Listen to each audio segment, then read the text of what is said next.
पिरियड्समध्ये pen होतंय, तर rest हाच त्यावर उपाय नाहीये. तर हलके स्ट्रेचेस आपण करू शकतो. जेव्हा आपण हलके स्ट्रेचेस करतो, तेव्हा पेल्विक फ्लोर मसल्स थोडेसे रिलॅक्स होतात, ब्लड फ्लो वाढतो, सर्क्युलेशन वाढतं आणि क्रॅम्प्स कमी व्हायला मदत होतात. तर ते कोणते एक्सरसाइज करायचे ते मी तुम्हाला आता दाखवते. First exercise child pose. हे करून तुम्हाला 10 सेकंड होल्ड करायचं आहे आणि हा एक्सरसाइज तुम्हाला 5 वेळासाठी करायचा आहे. Second exercise cat and camel तुम्हाला 10 वेळासाठी करायचं आहे. त्याच्यामुळे जे हे मसल्स आहेत ते हळूहळू कॉन्ट्रॅक्शन रिलॅक्सेशन होतं त्यांचं आणि क्रॅम्प कमी व्हायला तुम्हाला मदत होईल. थर्ड एक्सरसाइज पेल्विक टिल्टचा एक्सरसाइज आहे. ह्याच्यामध्ये पेल्विस तुम्हाला मागच्या बाजूला टिल्ट करायचं आहे म्हणजे तुमची बॅक फ्लॅट होते.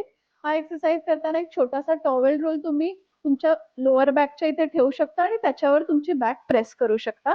हाही अगदी छान एक्सरसाइज आहे, त्याच्यामुळे क्रॅम्प रिलीज होतात. आणि फोर्थ एक्सरसाइज मध्ये तुम्हाला क्रुक लाईन मध्ये झोपायचं आहे आणि दोन्ही पाय ओपन करून रिलीज करायचे आहेत.